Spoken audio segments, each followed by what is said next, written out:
Hi everyone, this is Blake Anderson and I'm a registered social worker and therapist here in Toronto, Ontario. And I have over 14 years of collective experience as a registered social worker and 5 years as a therapist. In this video, I want to talk about aspects to consider when going no contact. What are the signs that would caution you or convince you that your family is truly toxic and is going to be ultimately detrimental to your mental emotional health? You really do have to burn the boats in terms of really ending the relationship you have with them. In general society, there's a lot of taboo going no contact with your family. I think it's just among the general public, there's probably a lot of judgment that it's not healthy to do such a thing. And certainly I think one might understand if it's very overt, they could understand it, like if there's like extreme abuse or sexual abuse. But when it's more covert, especially when the family, particularly the parents, have a good reputation in the community and they're more likely considered more communal narcissists, then it's likely very much harder to communicate that to others and for other people to just really understand. So there's still a lot of taboo and a lot of stigma.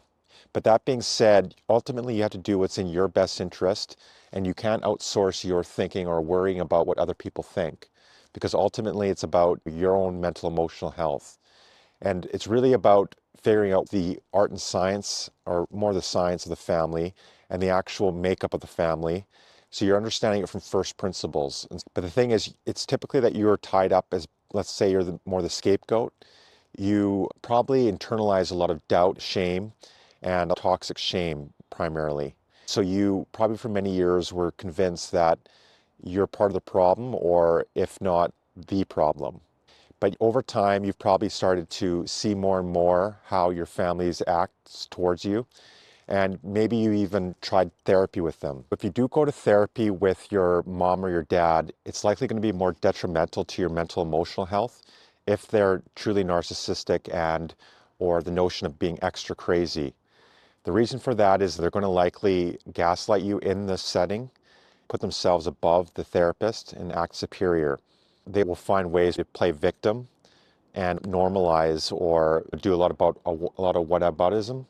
So they'll also probably discredit the source of the complaint, so it's probably you, as a way to, at least try their best to try to convince the therapist that you're the problem or the one causing a lot of the issues.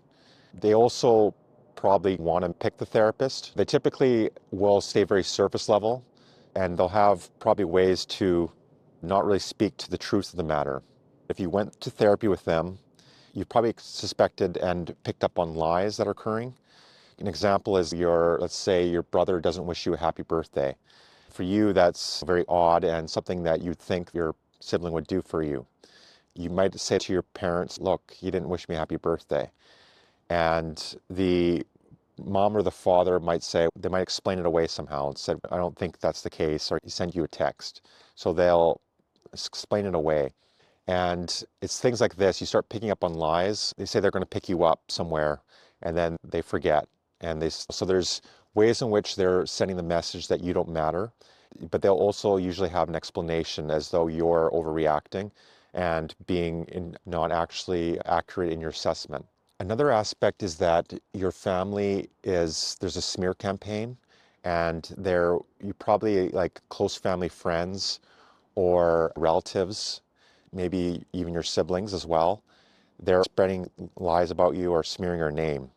And sometimes this isn't overt, like you don't actually hear it directly, but you just pick up on the way that they're like your siblings or your extended family or family friends. You walk in a room and they look at you a certain way, or they start asking questions maybe about your mental emotional health. There's usually the notion of half-truths. Sometimes the narcissistic family will pick up on your insecurities or on half-truths, things that maybe have some level of accuracy. So maybe, let's say you lost your job and they said, I've been trying to reach out to him. I've been really trying to help him, but he's really not doing well. I'm worried about him. And so the next time you're at a family supper or a family event, these things are brought up. And it could be several years ago too, but they paint a certain picture of you being quite unstable. And it's all done to discredit you. And this is just to know that these narcissistic families, they act as like cults, right?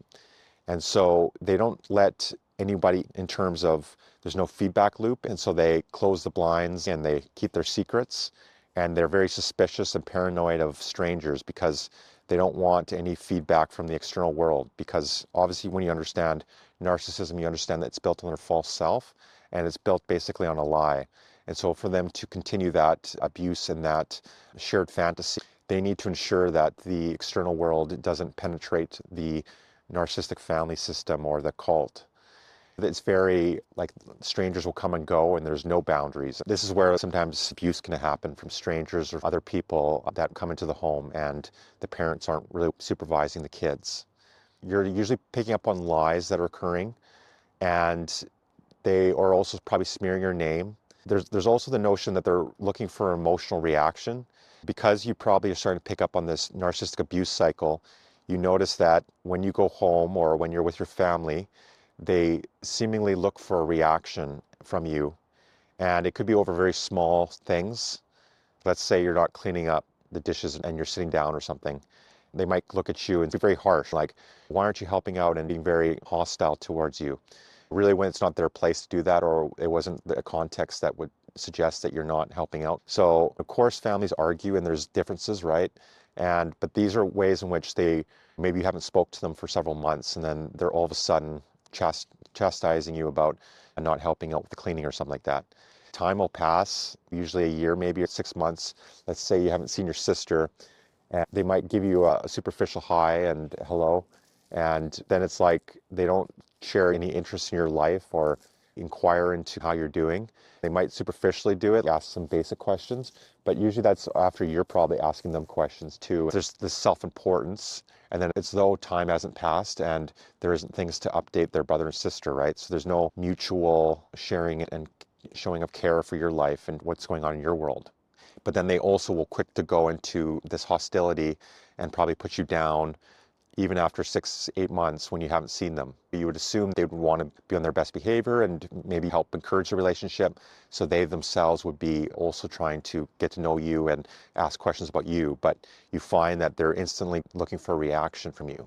Another aspect too is just the fact that you've continued to grow and you've had certain achievements in your life, aspects that you're proud of. And the family, because they are very much negative, narcissistic families are very much focused on the negative, and they act as an organism, right? So it's this shared unit, and you can't be an independent person. They all act as one cult-like system and this one organism. You're basically all cells in this organism with usually assigned roles.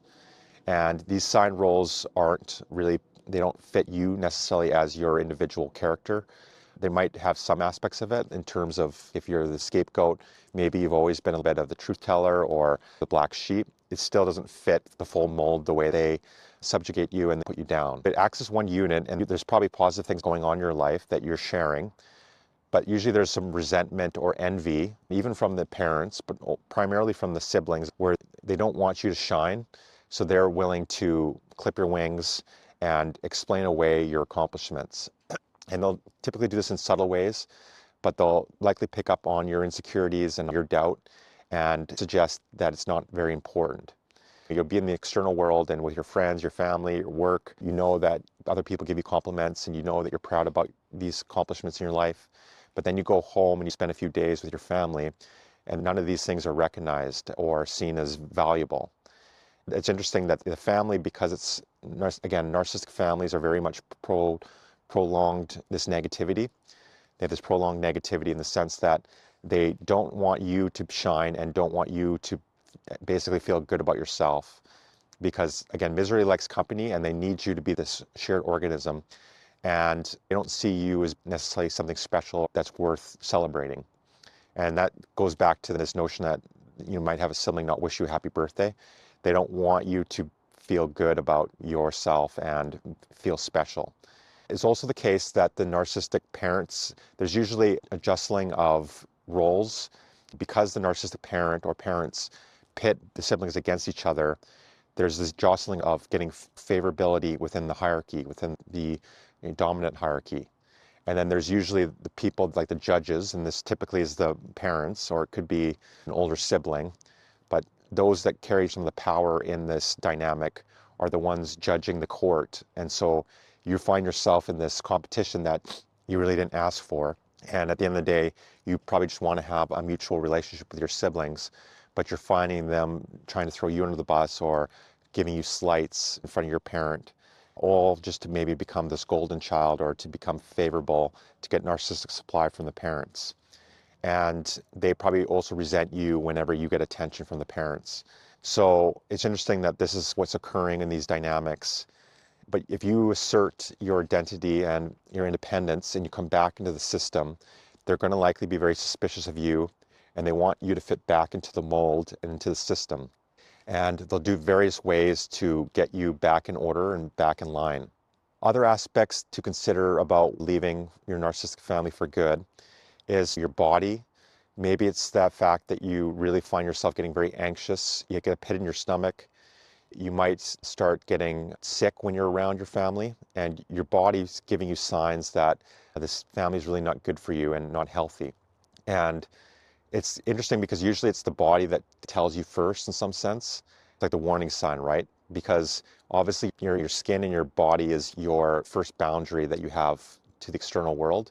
When that starts to break down, or your nervous system or immune system is compromised, it's very much a sign that likely you're around toxic people. Because you've ignored this or explained it away for many years, you might not see a direct correlation with your family. But when you start to wake up to the fact that your family is likely more toxic and is a narcissistic family, you realize that your body is showing you signs and you got to listen to it. There's also the notion of, again, going back to the negativity of the family.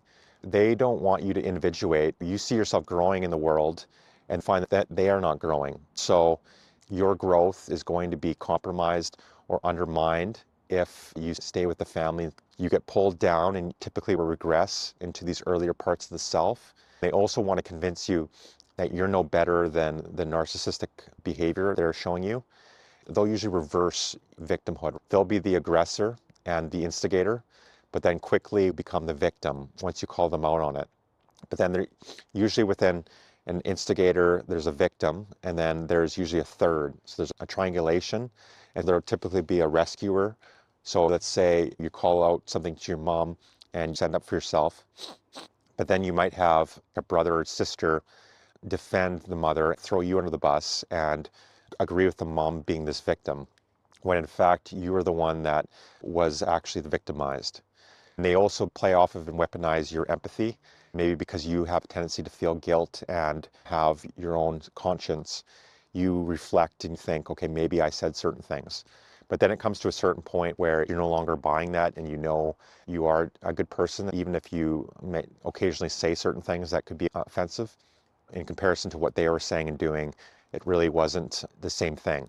But it's very subtle, because a narcissistic parent, especially if they're covert, they don't always, like sometimes in the past, maybe they criticize you more directly, but then as they probably know that you're maybe developing and you're more intelligent, and it's more subtle, they might compare you to other people. This goes to the notion of Sam Vakin talks about, the notion that the narcissist doesn't criticize you, but they eradicate you. They do that because they don't want you to be a separate self. They see you as an interject within themselves. And so if they were to criticize you, that would be confirming that you're an autonomous, independent person, right? But if they eradicate you and they create you into a dead object, then that's the way that they erode your self-esteem and your self-worth. Subtly in this cloud of doubt and negativity, and ways in which they'll gaslight you, and various manipulation tactics will eradicate your self-worth and self-esteem. So it's not always direct and something that you can exactly point to. And usually when you point to something they say, they'll spin it and say, you heard it wrong, I didn't say that, or you're being too sensitive. Their memory is off and it's very selective, like they have selective amnesia, and they elevate themselves. Then they convince themselves, or at least they're basically lying, and they want what they want and they're willing to lie to get it. And because they have a lack of empathy, they feel entitled to do that. Another aspect of narcissistic family to consider is, one is, again, there's a smear campaign, and they are sending their minions and their flying monkeys after you and distorting the truth. There's no accountability, no reckoning of saying sorry or amending their actions. And they also are likely making an ultimatum to you. It could be about things like the will. And so they might say that they've taken you out of the will. And so it's conditional, right? Often for the narcissistic parent, it's all about conditional love or attention. If you're not giving them narcissistic supply or gray rocking them, then you are seen as no longer valuable. They also probably are willing to shut you out of the will or to, but the thing is okay, so it's like you have to play nice in order to have the basically, or you have to pretend that the past didn't happen and explain to others that you have this perfect family. But of course, that is to not be in congruence with yourself and to not have integrity with yourself. And it's to subjugate yourself to lies and to deceit versus honoring your truth and knowing reality for your own self. In this, though, is that you want a family and a loving family, and you get caught in the shared fantasy, and particularly if you're in the hoovering or love bombing phase or when they're idolizing you, it likely feels very good and it feels like you're being loved and cared for. But then you will slowly get devalued and there'll be the discard phase and you'll be back in the cycle.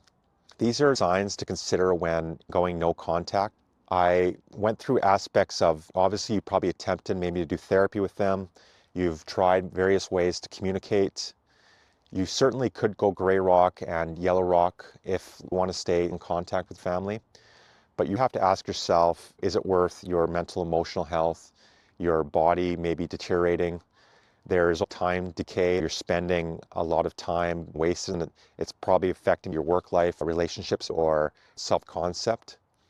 And so there's definitely a time cost to this and an opportunity cost for the potential that you do have. If a family truly loved and cared about you, they wouldn't be looking for these reactions and feeding off your negative reactions. The family fosters itself and it needs that negativity, that hostility, and it feeds off of it, especially when you're no longer providing that positive supply. They likely know that you're onto them or that you're less likely to play the game. Then they're likely looking for this negative reaction. And then that creates, in some sense, that enforces the trauma bond because your circuits get fixated on defending yourself, explaining, arguing back, and then you're providing still energy to the system, but then you're considered the scapegoat and a negative object within the family, and they're vilifying you and making you sound like you're this angry, negative person, when in reality, your friends in your work life have probably a good reputation and someone that's really not doing this in any other environment. There's also the notion that the family, you have to go along with the narrative, and that goes back to this shared organism aspect, but you're not to individuate and you're not to go against this shared narrative. And it's this chosen narrative, likely from the parents, that enforces from a very young age. And there'll be constant tests of loyalty and if you're aligned with this narrative. But once you start questioning it, then they will no longer see you as part of the family, basically, and they're willing to ostracize you and push you away until you go back in line and go along with this narrative. And they're also usually very stuck in the past, so they romanticize the past, or they're very much in the future faking, or there's just this ideal future that they're aiming for and talking about. But they're typically not in the present, and they're also, like that's the thing, is like when you've changed and you've developed and you come back and see your family with a normal, healthy relationship, you'd expect that people would ask about your life, how things are going, have some curiosity and interest in your life. But in these families, they might superficially ask you these things because they probably know certain social graces and that you're expecting that. But at the same time, they won't actually show a level of care. You've been through this family dynamic many times. You understand that there's lying occurring. You're understanding that they're throwing you under the bus or putting you down in front of other family members or friends. They're painting a certain picture of you being this negative, angry, or hurtful person. And yet that's the farthest thing from who you actually are. And then you have to ask yourself, is it worth putting up with that? And it really comes back to self-worth and time costs. Some clients reach out to me, and I've had some people online on my YouTube channel explaining they wasted too many years, like they're 50 or 60 or 70, and they realize they should have probably left earlier. And we don't necessarily have the awareness, or maybe we didn't have the courage at the time, or maybe there was just circumstances. So everyone has their reasons. But I think it's better to consider sooner than later. If your family has some ability to self-reflect and take ownership, or there's some alliances in the family, then maybe you do gray rocking or find ways to navigate this in a healthier way. So I don't want to say that you have to absolutely always go no contact, but certainly if you're seeing a lot of these signs and it's been many years, then I think that going no contact is your only option. And that's really to deal with the grief, the prolonged grief, the disenfranchised grief, the loneliness, the sadness. You're going to find it difficult because you're going to be probably existentially questioning things and questioning where you fit on this planet now that you have family of origin, and how do you make sense of that. But again, that's up to you to ultimately create for yourself. And it's very much more rewarding and better to have the freedom and to embrace the loneliness and be by yourself than to be subjugated to abuse, neglect, hostility, and lies about you and reality. Because when you're based in reality, you're based in goodness, you're based in beauty, then life is just going to be much more rewarding for you. You're probably going to just be happier. You're going to have probably better outcomes than your family is. Your best source of revenge, like you're probably going to have a lot of anger, like righteous rage towards them. But the best source of revenge, not that we want revenge, but maybe at the beginning you do have a lot of anger, is really your silence and just working on yourself, working on your potential, and just growing as a human being. And then maybe starting your own family, right? And starting a healthier, differentiated family, one that makes the lineage much more proud. You could also consider family constellations work, that maybe you do have like ancestors, if you believe that, right? That they are maybe looking down on you, and there's a healthier part of your lineage that maybe had to struggle with this for several centuries, this karmic transmissional process that got passed down through the generations. Maybe you're one of the few that have separated yourself and really started to individuate. And because of that, you can help your lineage both in the past and in the future. You can also be a light to other people and just be a more emotionally attuned and healthier, more competent person versus a person who's being put down and holding the shadow of the family when they never actually want to see their own shadow. It's tricky because you're going to probably have siblings that will never own up to any of this, and maybe you're at a loss in your life, and whereas they are maybe living it seemingly this ideal life, perhaps if your parents passed and they're past inheritance to them, and yet you're the one having to deal with the negative consequences simply for speaking the truth and being a good person, who you are, and you're aligned with truth. Ultimately, I would say you sleep better at night, and it's just better to live a life that way, a life that's really you analyzed and you've aligned yourself with the good principles, right? So in this video, I talked about considerations of when you'd want to consider leaving a narcissistic family, certain signs you would pick up on, and why you'd want to value your independence and individuation over the narcissistic family's projection of their shadow onto you. So if you did like this video, please like and subscribe. Thanks and have a great day.